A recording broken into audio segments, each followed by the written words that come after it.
My name is Kevin Miles. I am your National Training Director. I am joined by my colleague, Mr. Quincy Bates, who is the National Director of Governance and Engagement.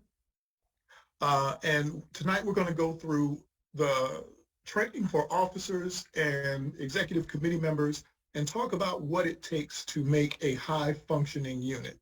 But before I go any further, I want to turn the floor over to Mr. Bates to let him go ahead and give everybody kind of the ground rules on how we're going to do question and answer and all that good stuff. So Quincy, do you want to take that for a second? Yes, we'll do. Thanks, Dr. Miles. Good evening, everyone. My name is Quincy Bates. I am the National Director of Governance and Unit Engagement for the NAACP. Thank you all for joining us. We have a lot of people here tonight, and I'm excited about everyone who's joining us.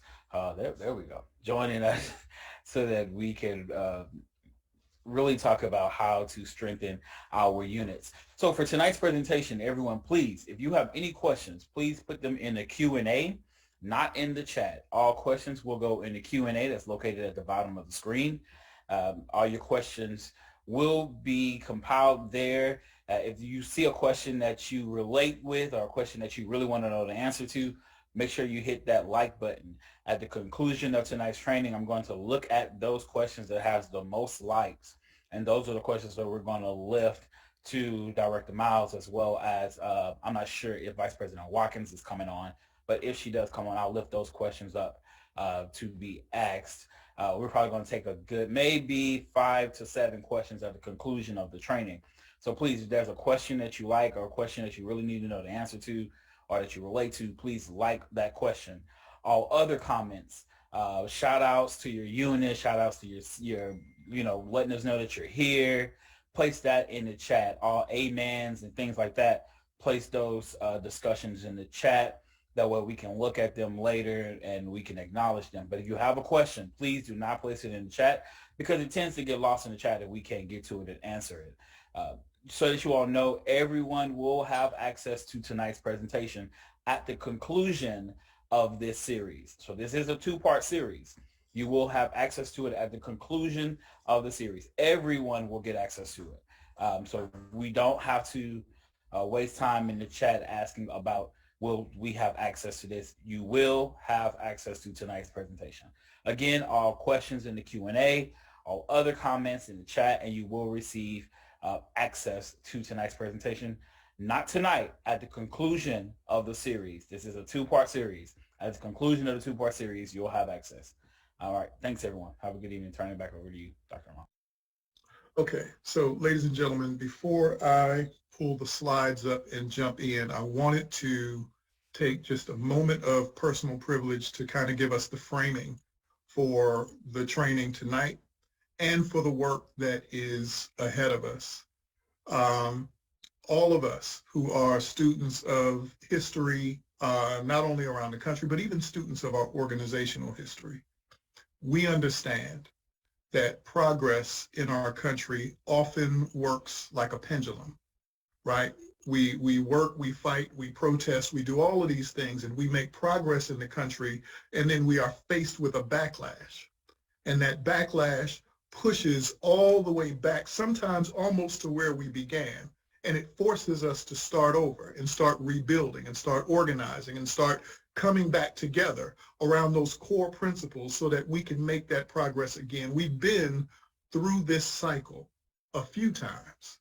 For those of you who are students of history, you know we went through this when we came out of slavery and we fought our way to freedom, and then we made it all the way to the Reconstruction.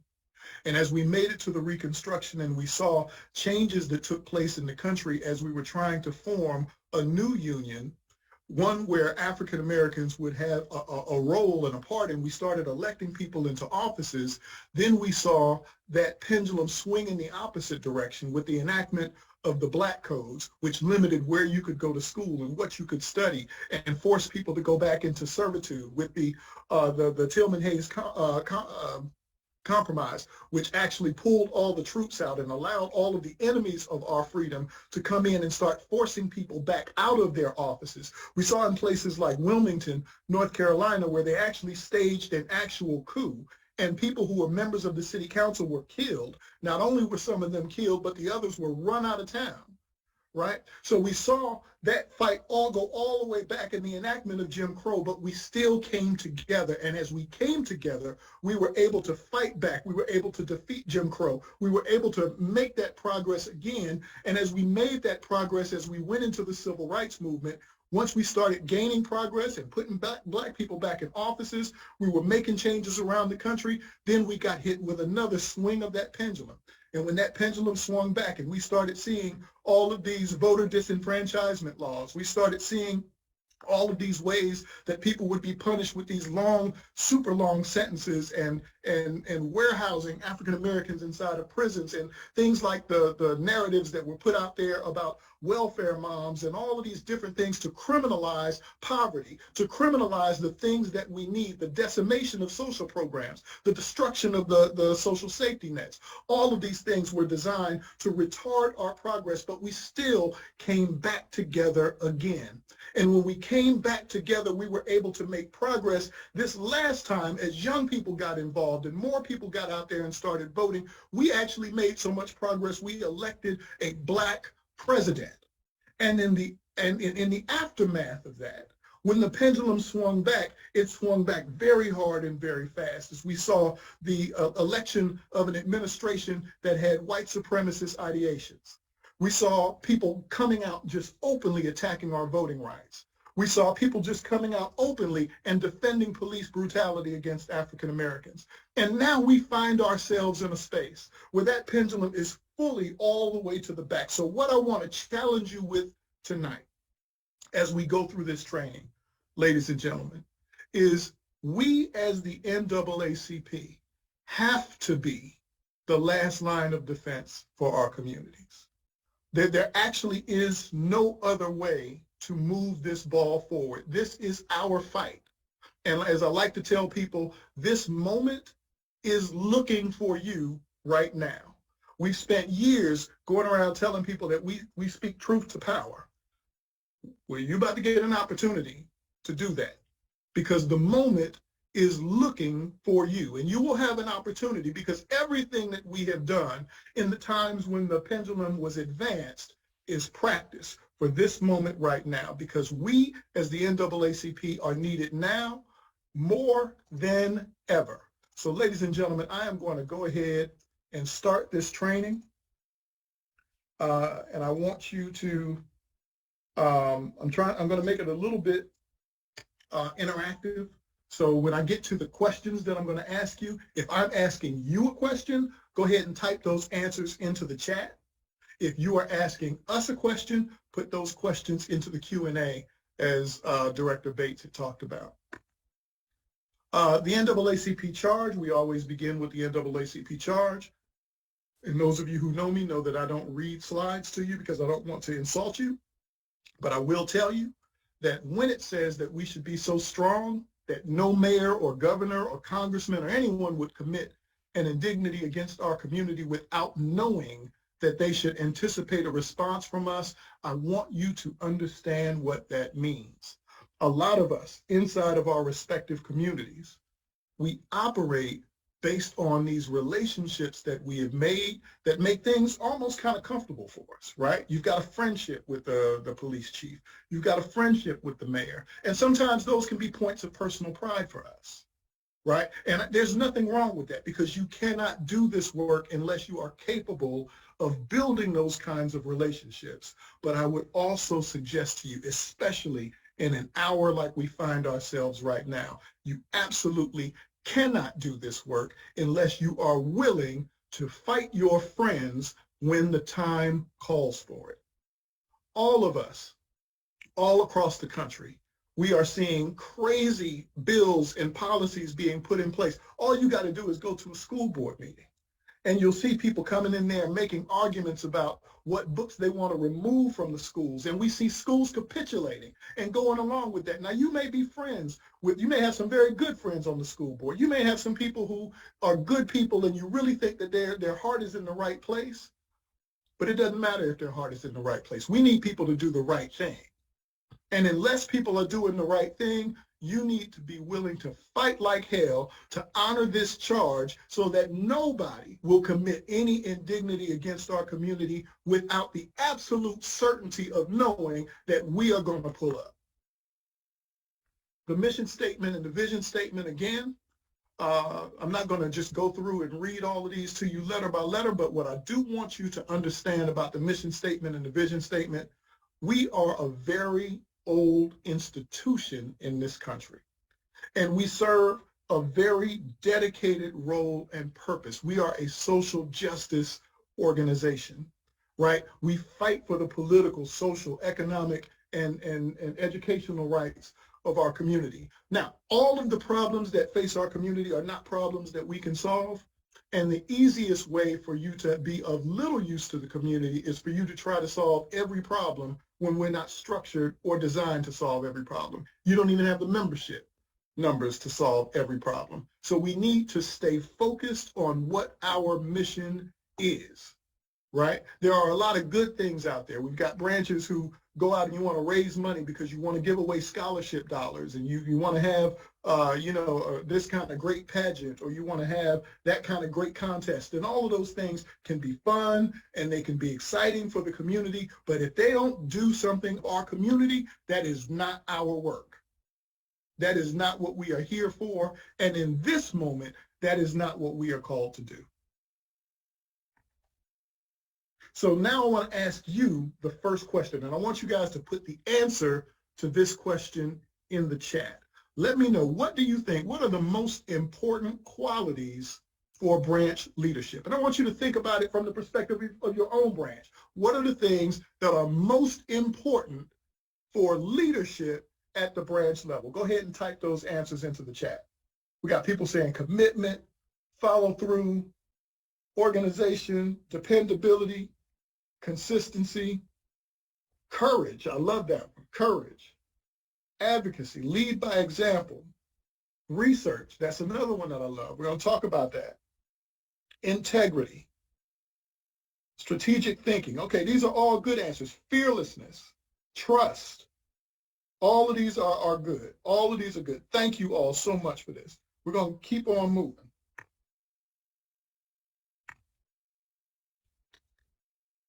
No matter how good you think you are as a leader, I'm saying this to our branch leaders, most of you who are on this line, and I think we are at about 2,500. We actually had about 4,000 people register, although there's a limit on the number of people who can get in. I think the limit is 3,000. By the end of this, we'll probably hit all 3,000.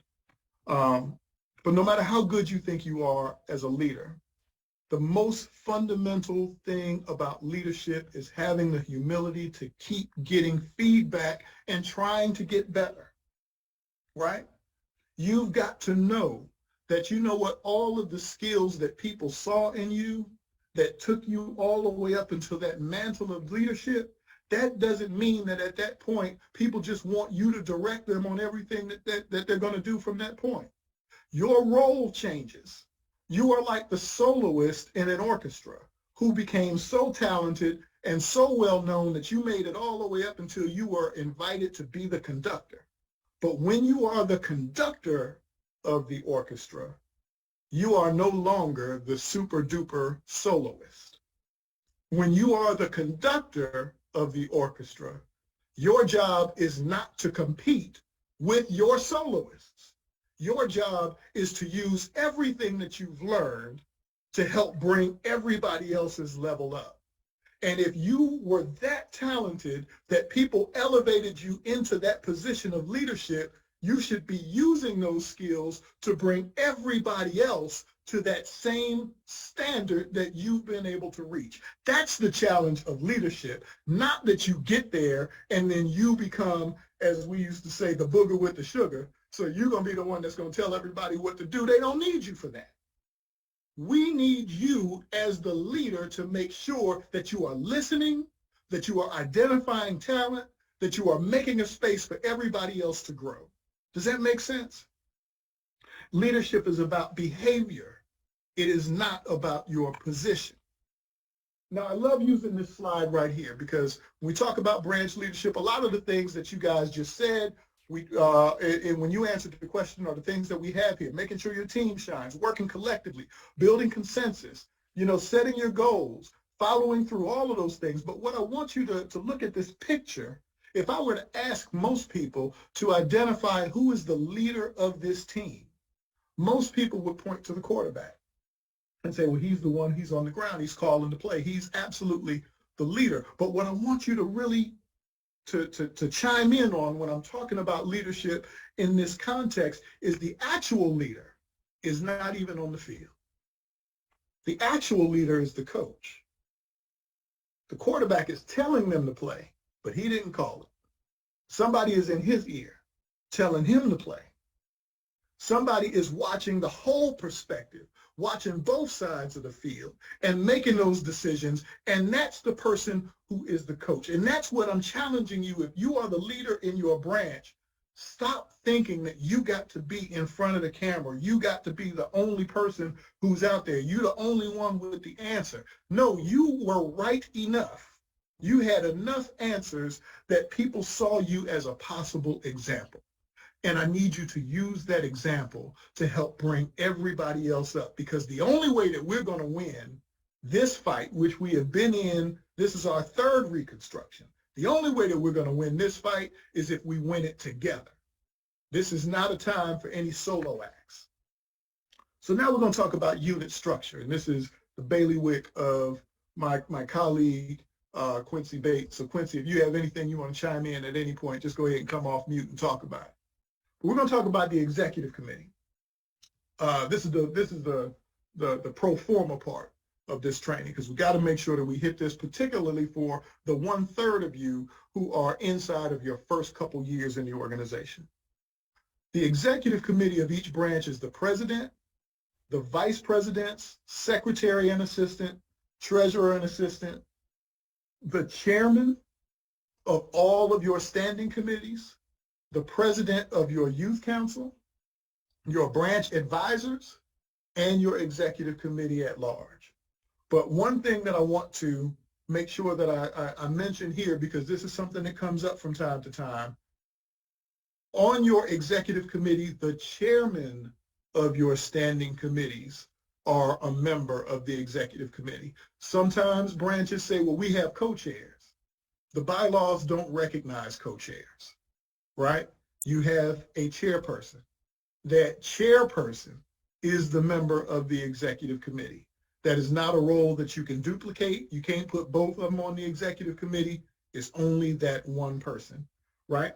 And I want to highlight also the fact that the president of your youth council, I don't care if they are 13 years old, they are a voting member of your executive committee, and they have the right to be at every executive committee meeting, to put motions on the floor, and to have those motions considered just like everybody else. Now, this is one of those areas where we often have some friction. Those of you who've been around for a long time, you already know it. Those of you who are new, I'm about to bake your noodle. The executive committee has control of the affairs and program of the unit. Now, that's subject to the authority of the unit and provisions of the Constitution and bylaws, but I want to say it again, control of the affairs and program of the unit belongs to the executive committee. So I want to talk about what that actually means in practice, right? Sometimes you get, maybe you have a brand new president, and that brand new president says that, you know what, they're going to veto something. They don't want to do this, so we're not doing it. No individual inside of an NAACP unit has the ability to veto anything. The authority in the unit is vested in the executive committee, and the bylaws do not recognize sub-branches of the executive committee. Sometimes you have branches who say, well, we have a committee just made up of the elected officers. We don't have the committee chairs or the executive committee at large, but just the president and the vice presidents, they're going to vote on something. The bylaws don't recognize any subgrouping of your executive committee. In fact, the bylaws define the executive committee as all of these people. And all of these people jointly, as an executive committee, have control of the affairs and the program of the unit, period. Right? So The president may not want to go along with something. The secretary may not want to go along with something. But if it goes to a vote of the executive committee and all of these folks are there and these folks decide that this is the course of action, then that is the course of action. Now, what does it mean when it says that that's subject to the authority of the unit, right? Because sometimes people say, well, that means that whatever the executive committee does, the branch, the general membership can vote it down. That's not what that means. If you read further into the bylaws, what it says is the executive committee is responsible for generating a report based on the decisions that it has made in the executive committee, and that report is then given to the general membership where it is ratified. So the executive committee, and many of you in your branches, I know you take the reports from the executive committee, from the standing committees, and then you have them give the reports again in the general. That's fine. That's fine. We're not going to haggle over that. But once the decisions have been made in the executive committee, it goes to a report. That report is given to the general membership. The general membership then votes up or down.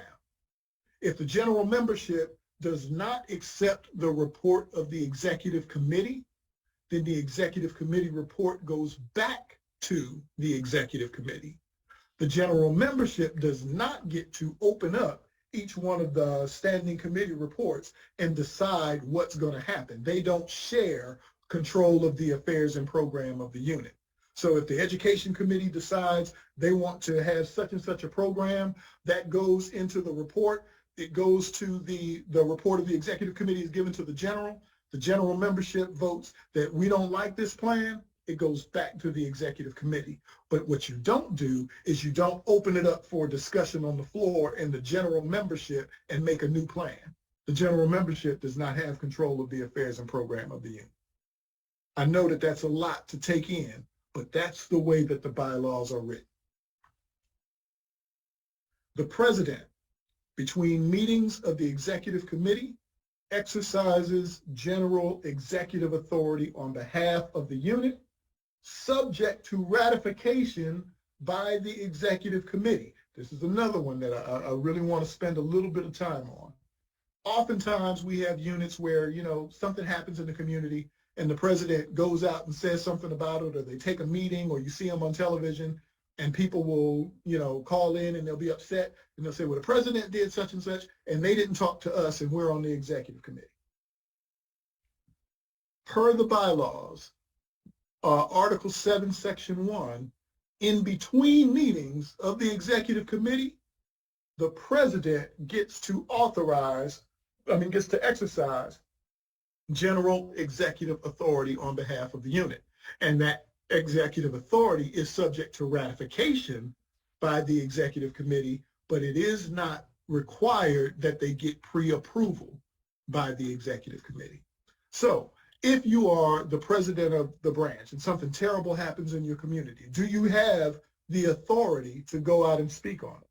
Absolutely. You do have that authority. Is that a best practice? I would always recommend that if time allows, you call a special meeting and you get your executive committee together so that you are not blindsiding your executive committee. However, if it is time critical, if you need to speak to it right away, the bylaws give you the permission to do that, as long as you take everything that you said, you bring it back to the executive committee at their very next meeting for them to review and ratify.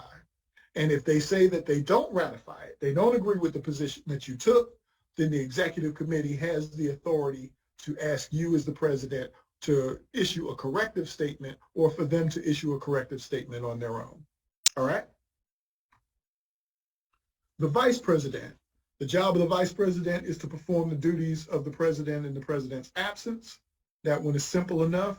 The one thing I want to make sure that you all understand is, in the event that the president resigns or is removed or should happen to go on to glory, the vice presidents ascend automatically in order of their numerical rank. We have had multiple incidents where something has happened and the president has resigned or been removed, and the first vice president decides that they don't want to be the president. So they want to know if we can have a special election and elect a new president. And the answer is absolutely no. So I will say this until I am blue in the face. If you don't want to be president, don't run for vice president. Because another thing that I want you to bear in mind when you read this, there is no reason for you to cancel a meeting because the president can't be there. The reason why you have a first vice president, a second vice president, and some of you have a third vice president, the reason why you have that amount of redundancy is to make sure that the show can go on. So if the president can't be there, that is not a legitimate reason for you to cancel a meeting. You just turn it over to the first vice. If the president and the first vice can't be there, that's not a legitimate reason for you to cancel a meeting. You turn it over to the second vice.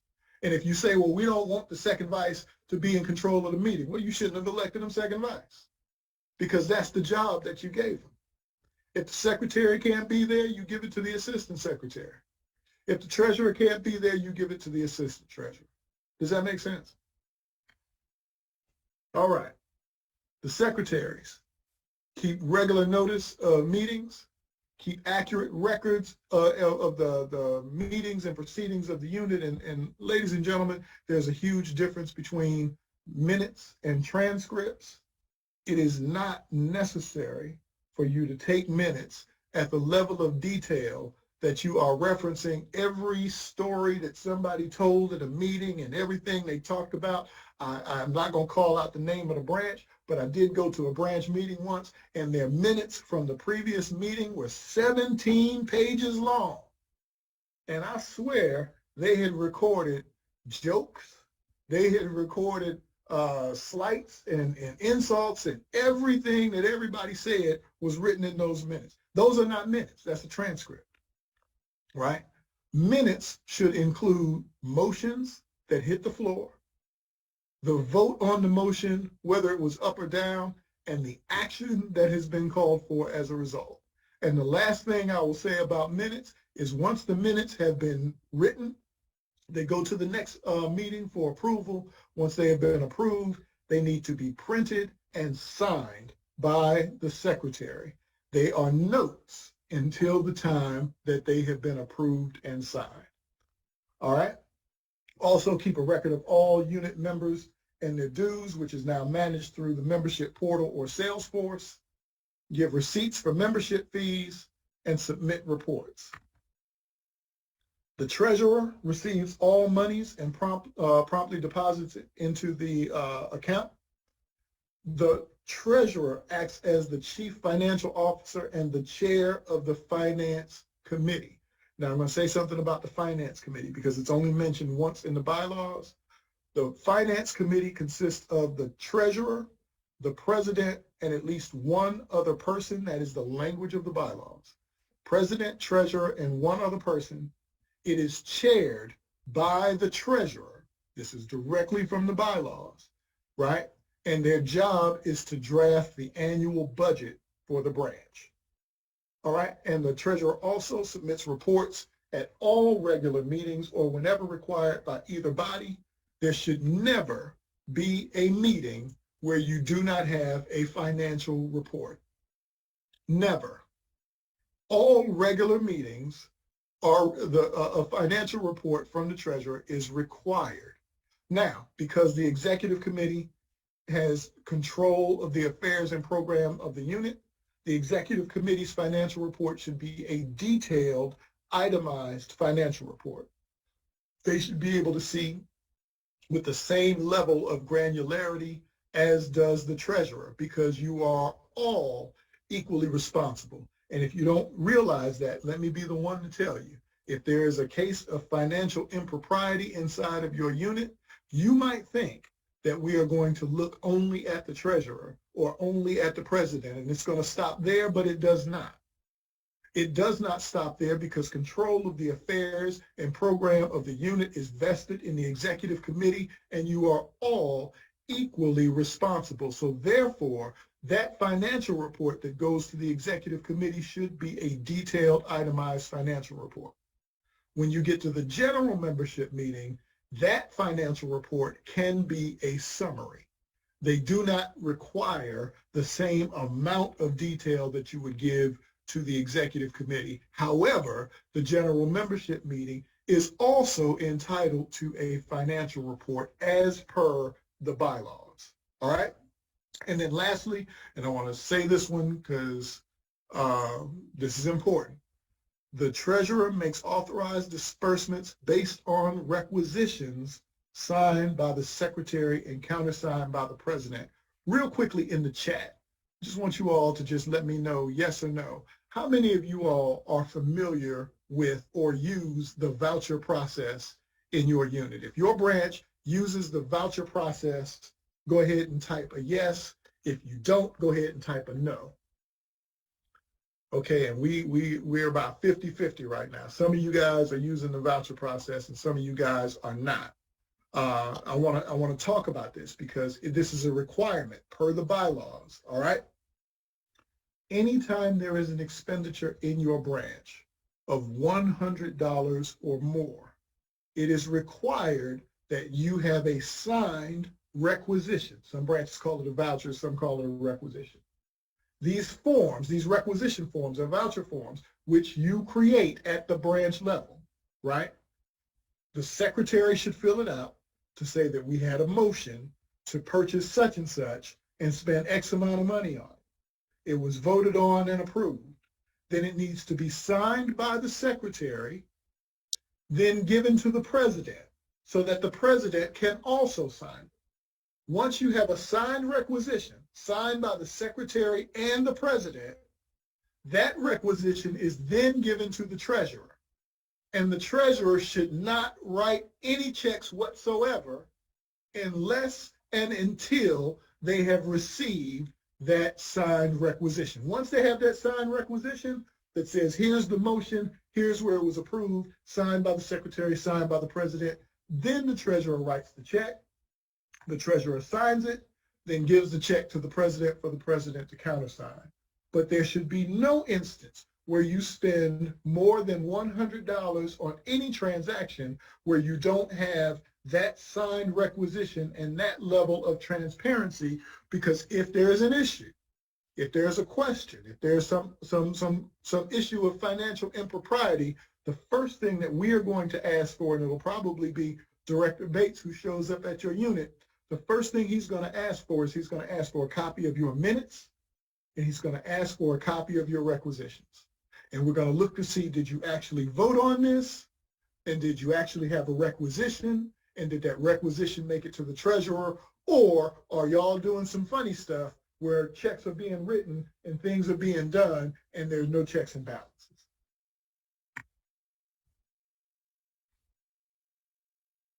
All right.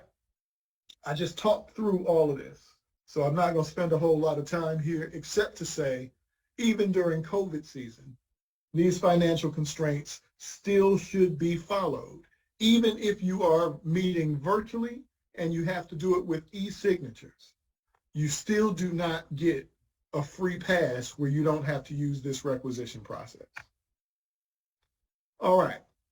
For the assistant secretary and assistant treasurer, that works just like the vice president. Your job is to show up and work in the absence of the secretary or the treasurer. Now, the assistant secretary and assistant treasurer can perform duties at the direction of the secretary or treasurer. However, the responsibility for those duties still belongs to the secretary. So if I'm the secretary of the branch and I have an assistant, I can ask my assistant secretary to do A, B, and C. But if there is an issue with it, I, as the secretary, am still responsible. Compliance. I'm actually going to ask Director Bates, because this is your wheelhouse. Do you want to talk about compliance? Yep, I'm good. Let's go. So for compliance, units, as you all know, for units to be compliant with membership, you must have 50 members. You must complete the year-end financial report by March 1st. And I'll pause right there because I know a couple of people have been reaching out to me asking about the year-end financial report. When will it be available? Is it still due on the 1st of March? The form will be sent out to all treasurers on Monday, February the 7th. We're going to get that into you all's inboxes at the top of the morning. It will also be available by close of business on Monday on the website. In addition to treasurers, we're going to send a copy to the presidents and secretaries just so that we can ensure that every unit has a copy of that form. As of today, the form is still due on March 1st. I'll let you know that the form has been fixed so that it can be a lot easier completing. It does not have as many hard fields to fill out as it has in the past. So you should be able to get that done in a adequate amount of time to get it in by March 1st. If the date is extended past March 1st, we will send out notification to each of the branches. Units must pay their state conference assessment. Each state conference assessment is different, and you must pay your national assessment. As of right now, you all know we waived assessments for the past 2 years. Well, for 2020, and you didn't have to pay it in 2021. We'll know at the board meeting that's going to be held next Saturday what the status of paying your 2021 assessment will be. So we'll let you all know once the board meeting has been completed, once the board makes their decision, how we're going to move forward with assessments. And you all will have adequate amount of time to pay assessments to ensure that your unit is compliant. A unit with unpaid, sorry, I'm getting a call. A unit with unpaid assessments from prior years will still be listed as non-compliant, even if their current year obligations have been satisfied. So that basically means if you owe in the past, and we're talking before 2020, if you had assessments that were outstanding, you still owe for those assessments, right? Just the 2020 assessment, 2021, we'll find out from the board how we're going to move forward on that. But if you have past assessments that you haven't paid, if you know 2019, 18 that you hadn't paid those assessments, you're still responsible for getting those taken care of. Units must file quarterly written reports of unit activity. That's Article 10, Section 1. Basically letting us know what's happening in your unit. What are you doing on the ground? What's happening in the field? That lets us know what's going on, what do we need to be on our radar. Let's see what the units are doing. Let's the state conferences know what their units are doing. Youth councils and local college chapters should be involved in all meetings. As you know, the youth council and college chapter should be participating with everything that's happening on the branch level as well as state conference level. If you have a youth council in your area, the president of that youth council, as Director Miles said earlier, the president of that youth council should be on your executive committee. They should be active with your executive committee as well as the local college chapter presidents or any high school chapter presidents. So the big main things for compliance: 50 members if you are a branch, 25 members for youth councils and college chapters and high school units. File your financial report by the 31st and pay any assessments that are owed time to that annual financial report. All right. Standing committees. Standing committees of branches are AXO, Veterans Affairs, Press and Publicity, Community Coordination, Criminal Justice, Economic Development, and all the rest of these. I'm not going to go through and read them all to you, but what I want you to understand about your standing committees is that your standing committees, you are not required to stand all of them up, but just make sure if you have a standing committee, make sure that you are putting at least 3 people on each one of those. And then the question often comes up, you know, when we talked about the role of the executive committee versus the role of the general membership, sometimes people will ask the question, well, what can I do as a general member? You know, if all of the power belongs to the executive committee, how am I able to have my voice heard? The way that a general member has their voice heard in the branch is by serving on the standing committees.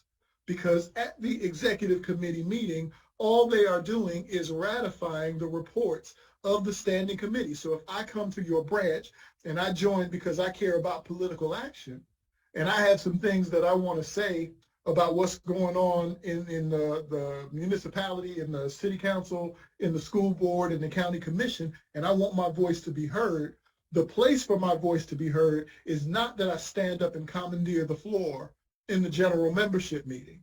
The place that I make sure that my voice is heard is I join the political action committee.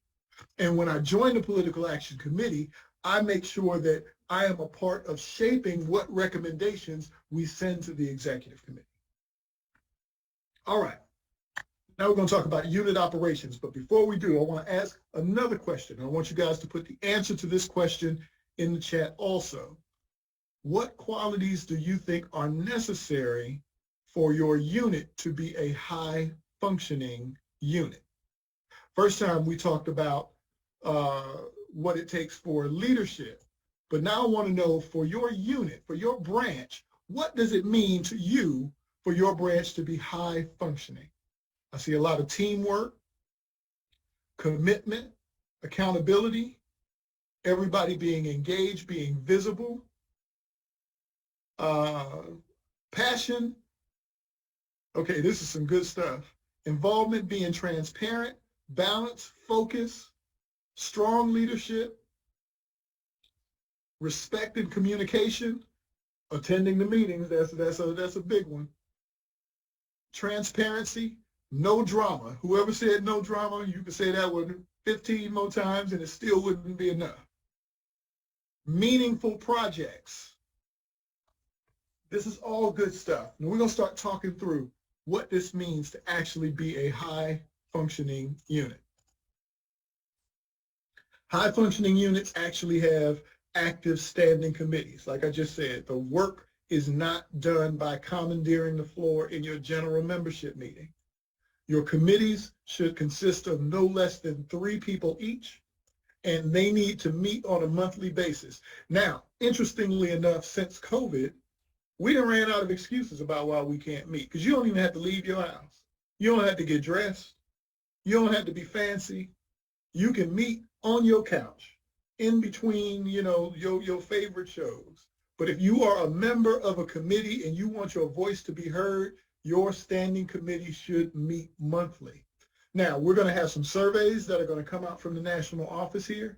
And those surveys have the potential we're really going to look at some ways that we can incentivize the work and do some things differently, but it's going to require that we all respond.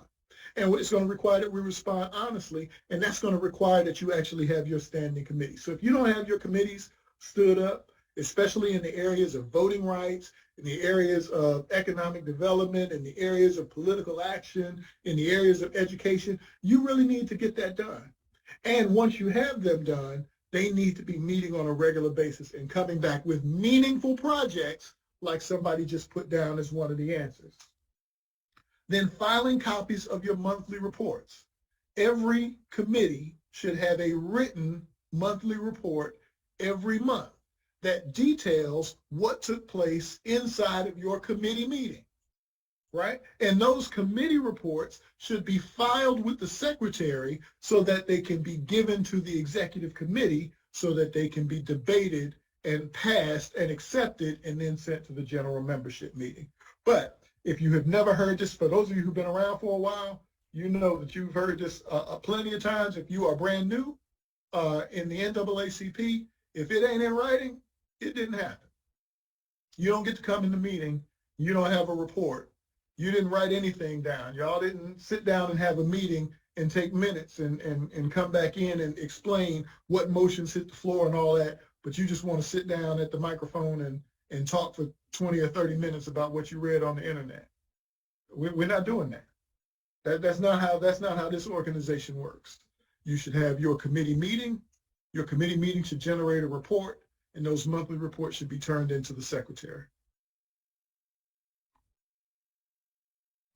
If you have a branch and you are a high-functioning unit, you absolutely should have a youth council. Now, we are not able to require that every branch have a youth council because the bylaws don't require that every branch has a youth council. However, I will say there is no excuse as to why you can't. And for all of us who have been doing this for a minute, roughly 1/3 of all of you who are on here have been members for more than 10 years, which means some of you have some of this white stuff in your hair like I do. We are not going to be here forever. It is our responsibility to make sure that we are preparing the folks who are going to take our seats next.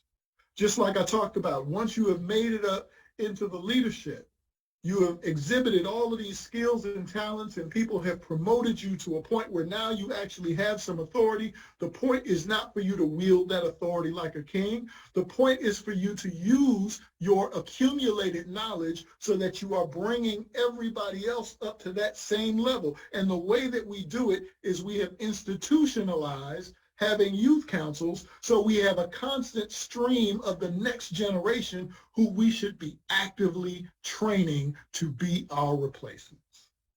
Now, only requires 25 members to be in a youth council. How much is a youth membership?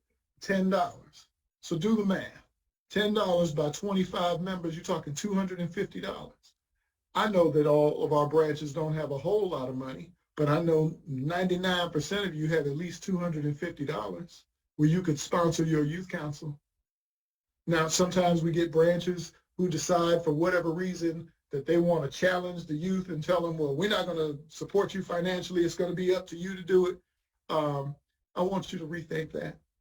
And I want you to think about why that seems like such a great idea when you could literally sponsor your youth council for $250 and be about the work of training up that next generation without giving them some obstacle course that they have to complete before you give them that level of training. All right, so every high-functioning unit should have a youth council because succession planning is our responsibility. Financial management. Your Freedom Fund Committee must direct an effective fundraising program. Now, COVID has forced a lot of us to get creative about how we do our fundraising. But what you cannot do is say that because of COVID, we're not going to have a Freedom Fund. Now, you may have to have it virtually. And there are several models on how you can do that. A lot of your donors, I want you to think about this. When your donors give you money in the past for your Freedom Fund, do you think that they were really giving you that money because they really liked your chicken? Do you think that that's why they were doing it, because they thought your chicken was so delicious? They were giving you the money because they support the organization. We need to keep the ask out there. And if your program is totally virtual, you still make the ask and you ask them for that support. Now, I have seen some units on the more creative side. I've seen some units who have worked with food delivery services. Right? So they work with this food delivery service. You purchase your ticket. You get your meal delivered to your house. And as your meal is delivered to your house, you watch the banquet on the screen on your computer. You can do it any number of ways. But the fact that we are finding ourselves increasingly in virtual environments does not mean that you can get away from the fundraising part of this, because it takes money to actually do this work. All right? Use expense-driven budgeting and not income-driven budgeting. You should never sit in a meeting and say, oh, well, we can't do that because we don't have enough money. That's not the way that we budget in the NAACP. The way that we budget in the NAACP is we figure out what is the work that we need to do. And once we know what the work is that we need to do, then we figure out how much that work is going to cost. And then we figure out how we are going to raise that amount of money. So we never start at a deficit and say, all I got is $20, so I guess we only going to do $20 worth of civil rights work. No, you figure out how much work needs to be done in the community, and if it's $20,000, then you build a fundraising plan on how you're going to find that $20,000. All right? And then submit to regular audits of your financial processes. Nothing will destroy the cohesion of your branch quicker or more effectively than a financial challenge. If there's some financial issue, the batteries come out of the robot and the unit stops functioning effectively. The way that you keep everything on board and above board is submit to regular audits of your financial processes. Nobody play fast and loose. You use that voucher process. You make sure that every expenditure more than $100 has gone through that voucher process. If you are a member of your executive committee, you do not pay yourself for services. You cannot be a member of the executive committee and your own employee.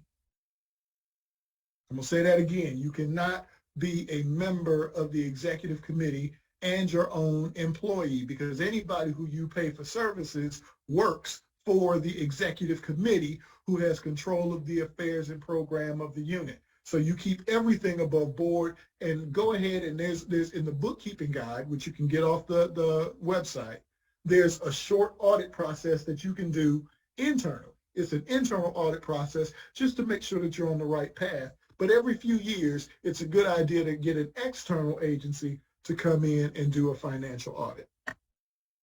All right.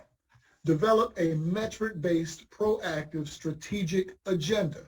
Do not simply wait for terrible things to happen for you to respond to, right? You need to have, at the beginning of the year, at the same time that you're putting together your financial budget, you need a strategic agenda that says, if we only do 3 things this year, what are the 3 things that we want to get done? And you need to be able to say that so succinctly that all of your members can have buy-in on those things, right? And they need to be aligned with the work like we talked about in the mission statement. Are you advancing the political, social, economic, or educational rights of our community, right? Unless you have those clear strategic goals, then you're going to be in a purely reactionary mode, waiting on something to happen. And if nothing tragic happens in your community, you're going to spend half the year planning that chicken dinner. Showing up virtually, all right? I want to talk about what it means when we are increasingly finding ourselves in more meetings in a virtual environment. How do you project power as a branch when you are showing up virtually? You know how you do it when we are in person, right? In person, we say, we have power in numbers. If you show up at your city council meeting and you got 75 people with you, that's power. That's a reflection of power. Everybody's got to stop and pay attention to what you're saying. But that's not the way it works when you're virtual, right? When you're virtual, you might show up with 100 people, but all 100 of them aren't going to be on the screen. We have 2,800 people in this chat right now, and the only 2 people you can see are me and Quincy. So how do you project power when you're showing up virtually? First of all, you project power through your preparedness. That's how you project power. Work on your presentation. Eliminate all of the ums and hus, and and I'm guilty of it too. I've got to catch myself every once in a while when I drop one of those pauses that I wasn't anticipating. But you got to work on being able to do that. Drop all of that stuff. Be prepared. Stage your video area. Make sure that when you turn on your camera, people don't see the pile of dirty clothes sitting over there on the side of the couch. Make sure that people don't see the food that you got finished eating, but you didn't clear away the dishes. Make sure that you are staging your area so that it looks professional. And if you aren't able to do that, they have virtual backgrounds that you can use. All right?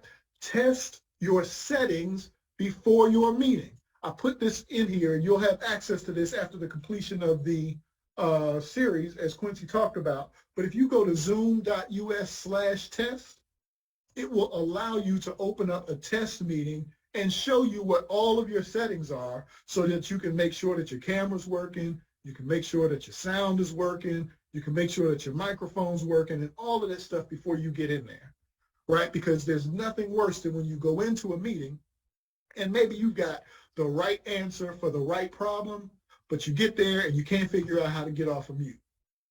Or you can't turn your camera on because something's going on with your computer and you didn't check that in advance, right? You also want to make sure that you are looking at the camera, not just staring at your own face, right? And then knowing your material. Don't get on there and then you have to just try to read it, or you're guessing, or you're not sure. Make sure that when you get on there, ladies and gentlemen, if I had to talk to you guys tonight for 3 hours, which I will not do, but if I had to talk to you for 3 hours about how to run a branch, you better believe I am prepared to do it. I know this material, but that's how you project power. And lastly, make sure you finish talking before your colleagues get finished listening. Sometimes in a virtual space, it's a little unnerving. And because it's a little unnerving, we end up over-talking and over-explaining. So you might be talking about the same thing over and over and over and saying it 15 different ways. Let it go. You don't have to do that. And if you schedule a meeting for an hour and you know you only got 45 minutes worth of material, don't hold everybody on there and just keep talking and repeating yourself to fill up that other 15 minutes. Get finished talking before everybody gets finished listening. All right. High functioning units also have their elevator speeches. We talked about your strategic planning. Once you've got your strategic planning, you've got your 2 or 3 things down that you're going to work on this year, you drill that down to an elevator speech. So when people ask you, what are y'all doing? Everybody in your branch ought to have the same answer. All of you ought to know what the answer is. If you ask me, what are we doing? We are working on securing voting rights. We are building out our army of youth activists around the country to make sure that we turn out at the polls in the midterms, and we are fighting for the passage of the John Lewis Voting Act and the For the People Act. Those are the things that we're working on. And if you ask anybody in the national office what we're working on, they're going to tell you those are the things we're working on. We are working on the For the People Act. We are working on the John Lewis Voting Rights Act. We are building out our youth activists to make sure that we are ready and engaged for the 2022 midterms, and we are fighting to protect our voting rights. I can say it forward or backwards because that's our elevator speech. And then people don't join if you don't ask. The number one reason when you ask people, are you a member of the NAACP, and they say no, you ask them why, 99 times out of 100, they're going to tell you it's because nobody ever asked them, right? So if you've got 55 members in your branch and you hover at about 55 for about the last 4 or 5 years, that doesn't mean that people aren't interested. It probably means that you're not asking people to join, because most people will join. All right? High functioning units track their communications. You should know, and everybody on here has had the situation where you send out an email and then somebody says, well, they didn't get it. And you go back and you check and you see their name on the to line. So you think they lied. You're like, I know they got it. I sent it to them. What you will find when you start tracking your communications, when you start actually tracking your emails, you're going to find out that a lot of people, when they say they didn't get it, they didn't get it. And they didn't get it because for whatever reason, emails bounce. The servers bounce the emails back. Any number of things could have happened, right? But you need to know how many people, when you send out 100 emails, how many people actually received it. And then you need to know how many people actually opened it. Do you know what the standard? I want you all to take a guess at this in the chat. If you sent out 100 emails, right? What do you think is the standard open rate? The percentage of people who actually open those emails? Just take a guess. A lot of you are right on point. The actual standard open rate is 21%. That's it, 21%. You send out 100 emails, 79 of the people are not going to open it. That doesn't mean all of them got it. But that means out of all of them who did get it, because some of them won't receive it, but of all of them who did get it, only 21 are going to actually open it, right? So you need to, once you have that kind of information, because you're tracking your communications, then you can start figuring out, okay, what type of emails are people more likely to open? Right? What type of titles do I need to have to make people more likely to open? Is there somebody who needs to send it? You know, one of my points of personal pride, my open rate when I send out an email hovers at between 50 and 60%. But it's because I know what kinds of emails get opened because I've tracked them. I know what kind of emails I send out that I only get 15%. And I know what a title needs to look like if I want to try to get above 50%. But you need that kind of information, right? Also, recruit people to import capacity to your unit. We talked about building out your committee structures, especially as we move into 2022 and we start doing some things differently and start trying to incentivize this work. You are going to need to build your committee structures. And you may not have the people already in your executive committee with the expertise that you need, and that's okay. If you don't have the people with the expertise that you need, then you need to recruit those folks. Identify the people who have the skills that you need and ask them to join, right? Have them come on board and be a part of the work that you're doing. And then lastly, on this slide at least. Racism and discrimination don't take time off, so your branch and executive committee must meet at least once a month. Do not schedule your branch meeting and your executive committee meeting at the same time. I know a lot of you do it because you feel like it saves time. You have your executive committee meeting from 2 to 2:30 and then your branch meeting from 2:30 to 3:30. Don't do that because your executive committee has control of the affairs and program of the unit. And truth be told, sometimes y'all gonna have to debate a little bit. Sometimes y'all might have to fight a little bit. Y'all need some transparency on your financial reporting. You need some transparency. You need to be able to have an open flow of ideas, a back and forth. Sometimes it may get a little heated. That's okay. That's a part of the work. But if you have your executive committee meeting and then immediately following, you have your general membership meeting, you end up cutting off the discourse, cutting off the debate in your executive committee and not getting the work done, or you end up not saying all of the things that you really need to say because you don't want to put somebody on blast before everybody who comes to the general membership meeting. So your executive committee meeting, your general membership meeting should be on different days.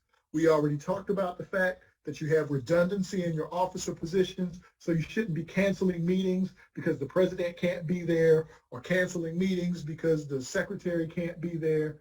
And you definitely shouldn't be canceling meetings because it's cold or because it's raining outside or the game is on.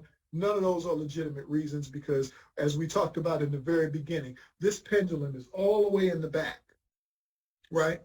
This is the Black community's Katrina right now. The water is rising. The helicopters are not coming. Nobody is going to bring us water. Nobody is coming to check on our welfare. If we are going to be saved, it will be because we have saved ourselves. And if you are occupying this seat, you cannot be in this seat and prioritize doing something that is not about the work of helping our community while you are occupying this space. Now, you don't have to do this work. This ain't for everybody. And if it's not for you, there are a million other groups out there. You can be a part of the Do-Gooder Society. But if you are going to be in this seat, we need you to be about this work. And that means when it's time for the meeting, you prioritize the meeting. I was a branch president for a long time. I was a state president after that. We have all had the experience of you got people who belong to multiple organizations and they prioritize meeting with every other organization and they only come to you when they ain't got nothing else to do. Those people are on the wrong bus. You know what? If it's a priority for you to go to every other meeting, then you need to stay at every other meeting because you need to make room on this bus for people who are about this work. All right, relationships are everything. Make sure that you are meeting the messenger. You need to have relationships with your policymakers, your elected officials, and with your media personnel. But also, this is the big thing, make sure you are talking to them about the issues that are important to you before you need them. Don't wait until it's time for you to ask them for a favor to run in and introduce yourself and then tell them what you want them to do because you don't have that kind of relationship with them. When I was a branch president, I used to meet with the reporters who wrote about the community on a regular basis. At least on a monthly basis, I would take them to lunch, even if I didn't have much to talk about. But I wanted to have a relationship with them, so when something came up that was important to me, I needed to be able to get on the phone and call any one of the investigative reporters who work for the television news. I needed to be able to call any one of the reporters who work for the newspaper. And I needed to know that they were going to take my call and they were going to take me seriously, right? But do that before you have a crisis. And then this one, I love talking about this. Make sure that you invite yourself to the meeting before the meeting, for whatever reason. In our community, we like to have meetings after the meeting, right? You show up in a meeting, sit there, don't say anything. And then when the meeting is over, you huddle up in the parking lot, or if it's a virtual meeting, then you call each other one-on-one and you complain about what everybody else said and what they was wrong about and what y'all should have been doing or what y'all should not be doing.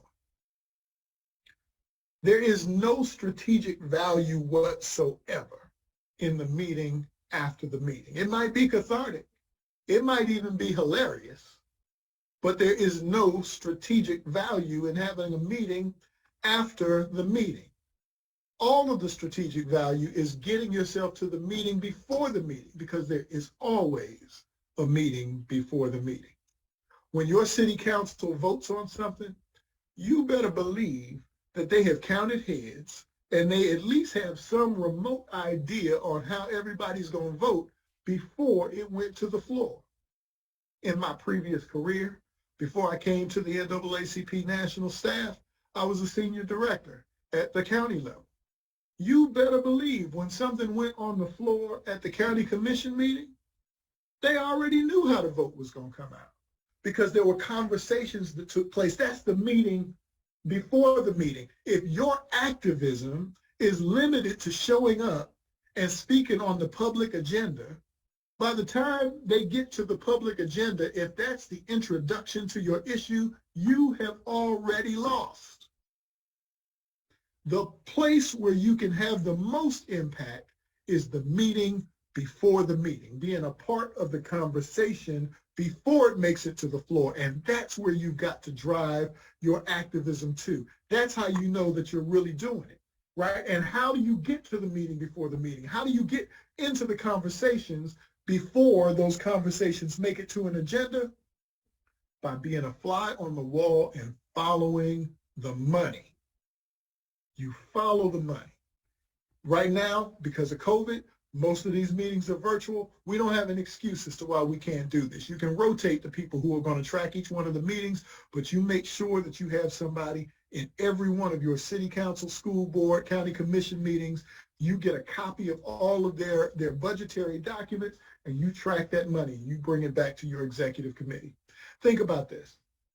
After Section 5 was stricken from the Voting Rights Act, so we no longer have pre-clearance when people want to make voting rights changes. How do you know when they're going to make some widespread voting rights changes or widespread election changes in your community, since we don't have pre-clearance? Well, one of the ways that you can find out, and I'm telling you this as a former departmental director at a county level, one of the ways that you can find out is a county or a city or a school board budget process is a very long process, and it's a public process. The budget process is probably 5 to 6 months long, and all of that information has to be made available to the general public. If you just pulled all of your financial records from your county commission, you would see if they were making changes to their expenditures at your election office.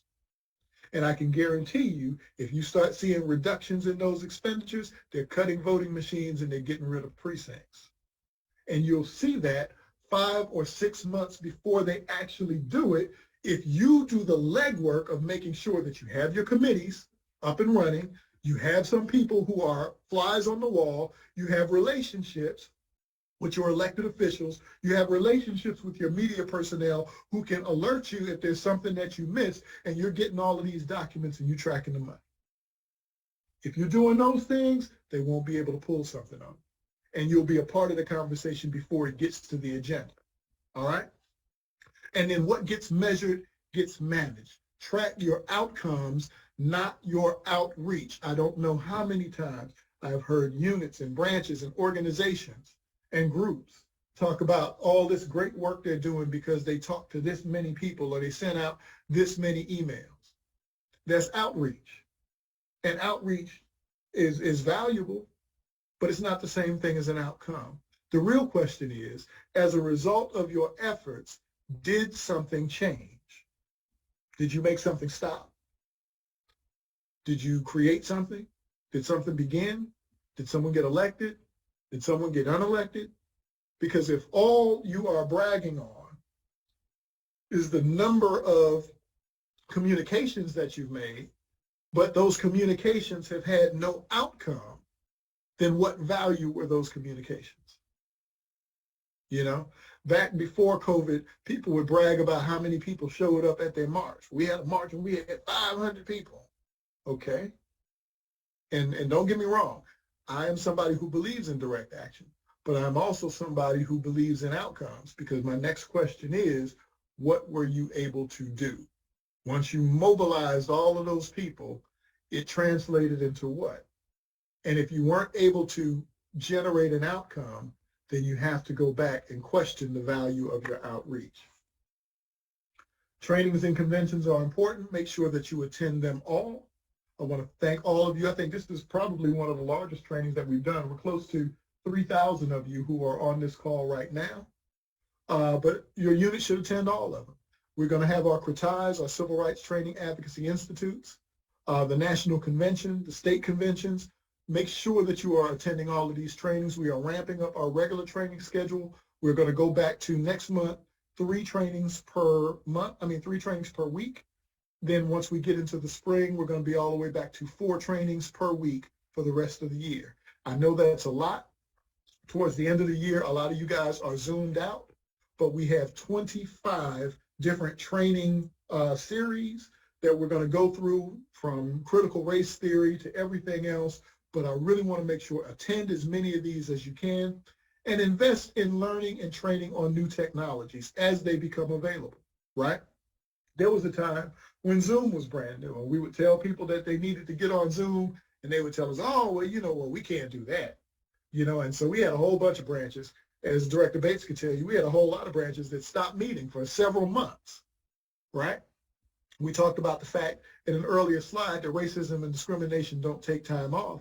So for those months that they weren't meeting, people were still getting their rights violated, but we were just absent, right?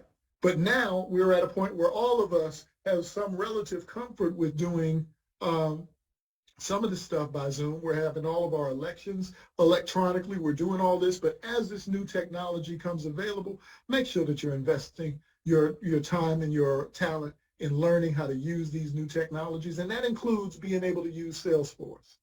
We have our office hours calls, and we still have people who gather up their memberships and put it in an envelope and mail it to the national office, and then they have questions about how it got input. Invest the time in learning how to use the system, because you have the ability to put the information in yourself, and then you know that the information is in there. All right? High-functioning units identify core issues and change the policies that drive the problems. Study the problems, and then drill all the way down to the policies that enable those outcomes. And I want to talk about an example that I want to use. Let's say in your community, you have very high youth unemployment. It's summertime, you got kids running around, they're getting in trouble, right? There aren't any summer jobs out there. If you don't drill down to the base of the issue, it would be very easy to look at the situation and say, oh, well, you know what? We just need to get some programs going. Maybe you talk to the Boys and Girls Club, see if they'll start a program, see if you can get some nonprofit to start a program. And that might have some limited success, but it doesn't fix the issue. But if you were to drill down on the issue a little bit more and say, why do we have all these kids who don't have summer jobs? What happened to the summer jobs? Then you might find out, wow, you know what? There's a lack of these programs. These organizations aren't doing this stuff, right? There used to be more things here. The organizations and the agencies that used to provide them, some of those things are gone now. Why are those things gone? And then you may drill down a little bit further and you may say, well, wait a minute. There's a whole lack of contracting opportunities for these guys. The funding that used to support these organizations, the funding that used to support these businesses, the funding is not available, right? We've got small businesses, and for those of you who don't know, the majority of jobs for youth come from small businesses, upwards of 70%, right? But if, for whatever reason, your city council, your county commission, your school board, if those contracting opportunities aren't available, then those small businesses start having to leave and go to some other community. As they start leaving and going to those other communities, your youth programs start drying up. As they start drying up, you have high youth unemployment. You have kids out in the summer who don't have anything to do, and then they start getting in trouble. But you don't want to stop there and say, well, why do we have this lack of contracting opportunities? If you drill down further, you may find out that, wow, we've got some inconsistent purchasing policies at the city level, at the school board level, at the county level. And it may be something that you can absolutely fix. Like how many bids are supposed to go out before you award a contract? Are they required to take the low bidder?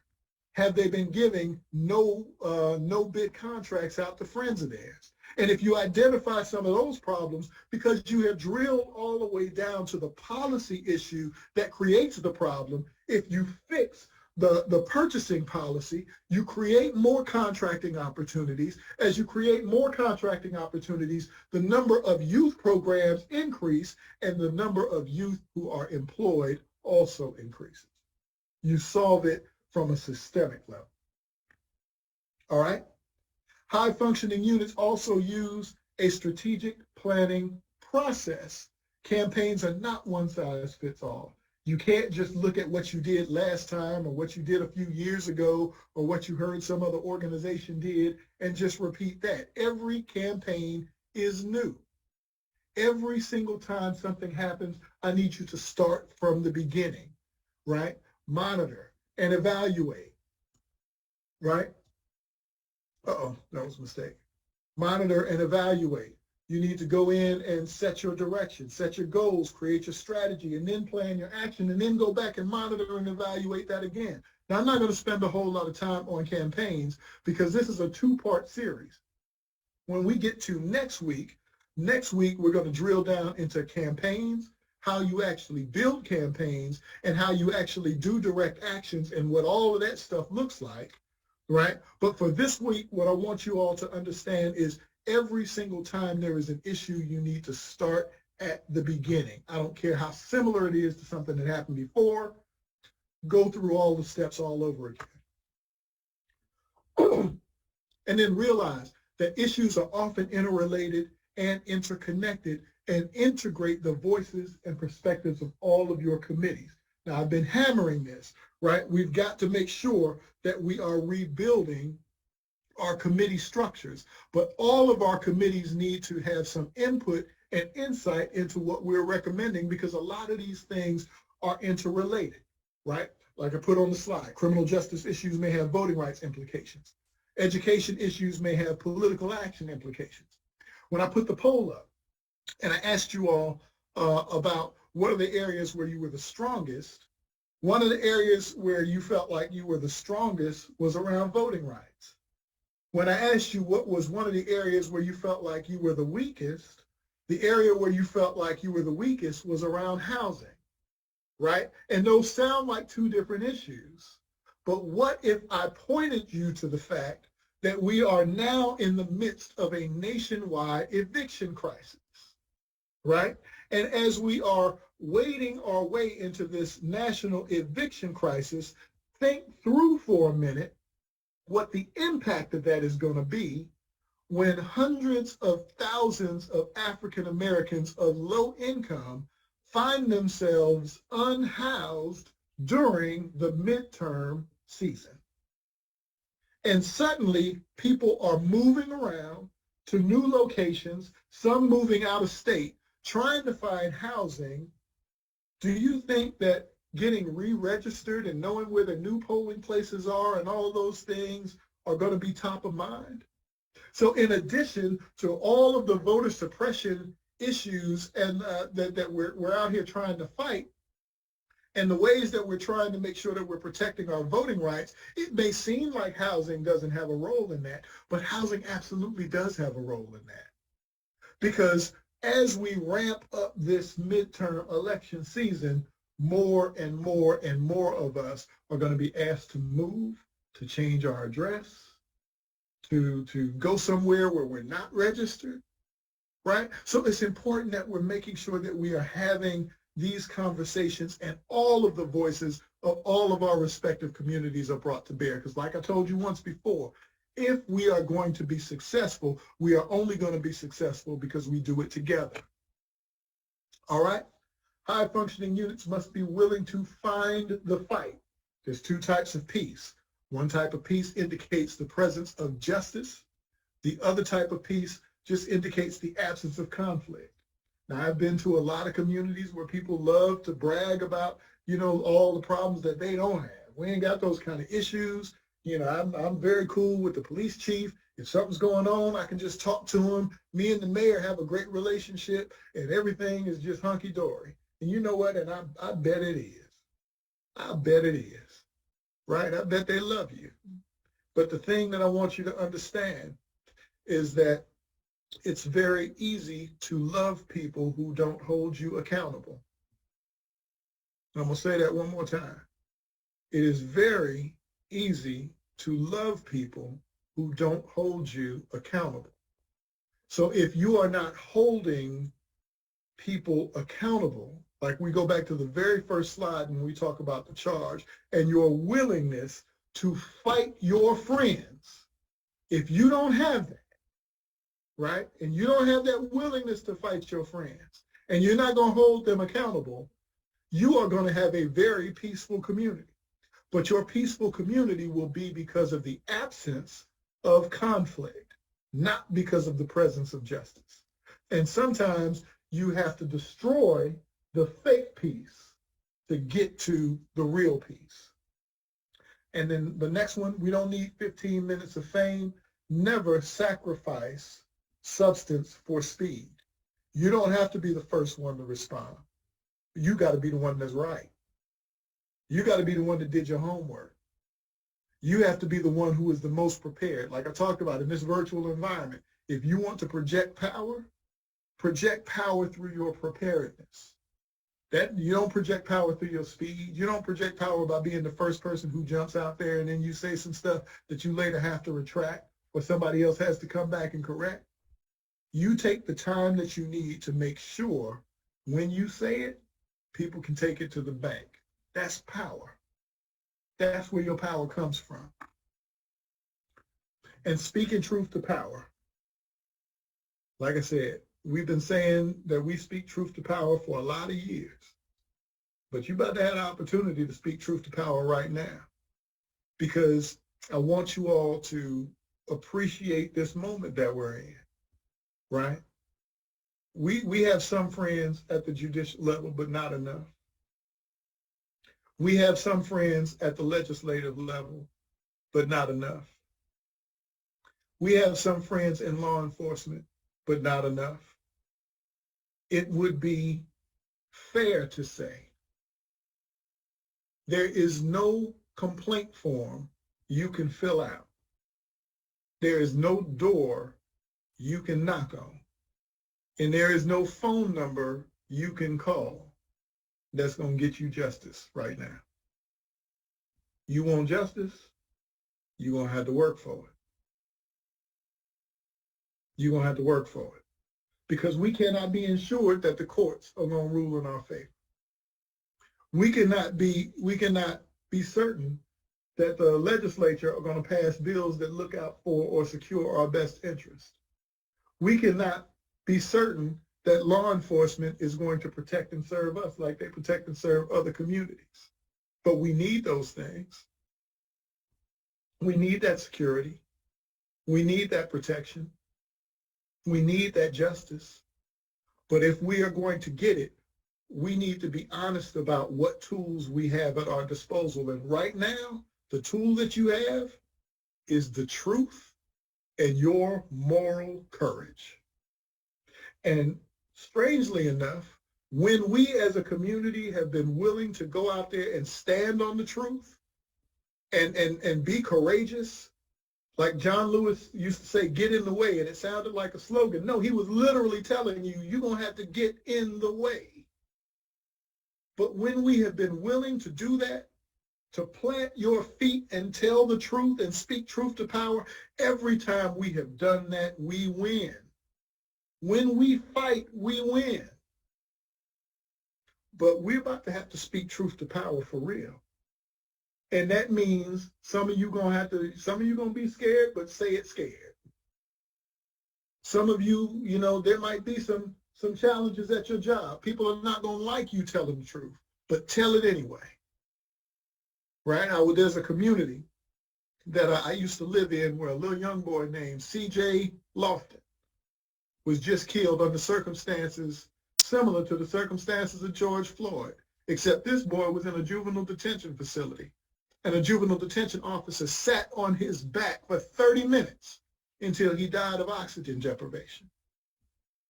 Now, you may not be able to file a complaint or pick up the phone or have a private meeting that's going to get you justice, but you damn sure can tell the truth. And you need to shout the truth in every venue where they can hear it, and plant your feet and don't be afraid. You know, and if people don't like it, they don't have to like it. The truth needs no defense. All right? And take the hit, right? That's your job. You take the hit for the community. If people gonna be mad, let them be mad at you. You signed up for it. You didn't just sign up for it, you volunteered for it. And you paid money to be here. If you don't want to be on the bus, you don't have to be. But if you're gonna be here, this is warrior camp. This is warrior school. If you want to be mad at something that happened, you be mad at me. Because I'm not scared. That's the position that we have to take. That's the posture that we have to take. We see these folks running around in school boards, acting like a fool, talking about what books they don't want kids to read. They getting rid of I Know Why the Cage Bird Sings and anything that talks about our history, and they want to pull it out of the school district. Fight. Fight. This is your moment. And if people get mad about it, let them get mad at you. That's your job. That's what you signed up for. That's the bus that you got on. That's who you wrote the check to, so that you could be here in this moment. And then trust in the collective wisdom of our people, and especially each other. Sometimes we get in our branches and we want to fight with each other, and we mad because this person never agrees with us, or that person, they got their own opinions, and you know, we going back and forth, and we just wish they would stop this and stop that. I need you to trust in the collective wisdom of all of us, which is to say that all of us want the same things for our community. We just disagree on how we're going to get there. And that's healthy. Stop thinking that because somebody don't agree with you that they hating on you. They ain't hating on you. They just don't agree with your idea. And that's okay. Because if you are sitting in a room full of people who paid the same money to be a part of the same organization, and your idea can't survive in that room intact, then that idea is not ready to go out to the community at large. And I need you to trust that every way that they challenge your best ideas, and in every way that they change your ideas, they make your ideas better. Trust each other. And then lastly, and I love this quote by Zora Neale Hurston, if you are silent about your pain, they will kill you and say that you enjoyed it. That is never more poignant than it is right now.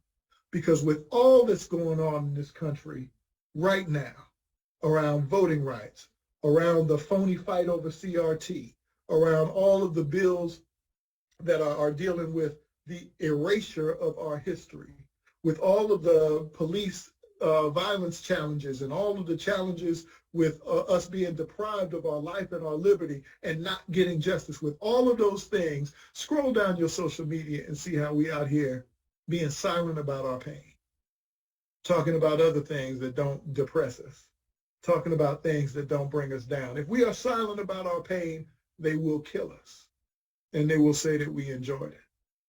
So ladies and gentlemen, that concludes the training for tonight. I'm going to stop sharing my screen, and then I'm going to turn the floor over to Mr. Quincy Bates, because I know we have some questions that we all can talk about. So Brother Quincy, do you have some questions that you want to lift up? Yes, sorry, I'm turning down a committee meeting. So I'll start with the first question, Director Miles. And this question had... And if you want, Quincy, if you highlight the name, just click that you will allow them to talk, and it's instant. It'll allow them to talk right away. Okay. So this question is coming from Miss Susan Mitchell. Miss Mitchell, your mic is live. There we go. There we go. First thing I wanted to say is thank you very much, Director Miles, for this training. It's been absolutely wonderful. Quincy, also thank you for all the work that you're doing tonight and every day. My question was a simple one, and that is within the officers executive committee, who as a secretary, I may have received some misinformation. Who can have a copy of the membership roster? The secretary. Okay, all right. That's what I was told. Okay, great. All right, thank you very much. Thank you, Ms. Mitchell. Our second question comes from Cynthia Farmer. And that question is, when will the treasurers receive I'll ask it all out, of the financial report? Monday morning, everyone will receive a copy of the annual financial report, so that you walk in. It's going to go directly to treasurers, and then we'll CC presidents and secretaries. So this question, we got quite a few likes about this, is can a unit have pages like Facebook and Instagram? And if so, who should have access to the login information? Yes, you absolutely should have a Facebook page. You absolutely should have an Instagram page. And, you know, the primary control over your login information should probably be your communications committee. Okay, where this question basically was asking about finding out information about members who join online for your unit, and can you get access to that information of who those members are. So in moving forward, attached to all repayments to the unit for people who join online will be a list of those members who are joining, so that you will be able to find out who those members are, and how do you contact those members to, you know, get them involved in the unit and things like that. So moving forward, once you receive a check, you'll also receive a spreadsheet attached to that check, or attached to that deposit, letting you know exactly who the monies belong to, what members, new members your unit has. The next question comes from Mr. Lawrence Street. One more. So Mr. Street question was, how do we hold executive board members and committee chairs accountable to their positions and their commitment? Well, first of all, if you have a committee chair or someone who is not doing their job, the first thing to do is to bring that up to the floor in the executive committee. Oftentimes, and I want to say this with the greatest amount of respect, oftentimes people call the national office for help, but you are calling prematurely. You should not be calling the national office to get us to intervene in something that took place at the branch level that has not gone before the executive committee.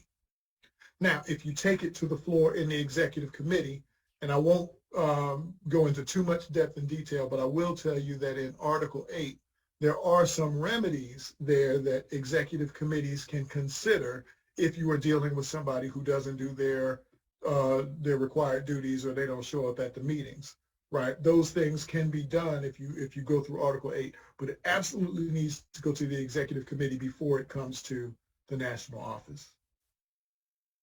So, ladies and gentlemen, like I said, I said this during the training, it is important that we always make sure that we finish talking before our colleagues finish listening. So I know when it's time for us to go ahead and stop, and that time has now come upon us. Good night, everybody.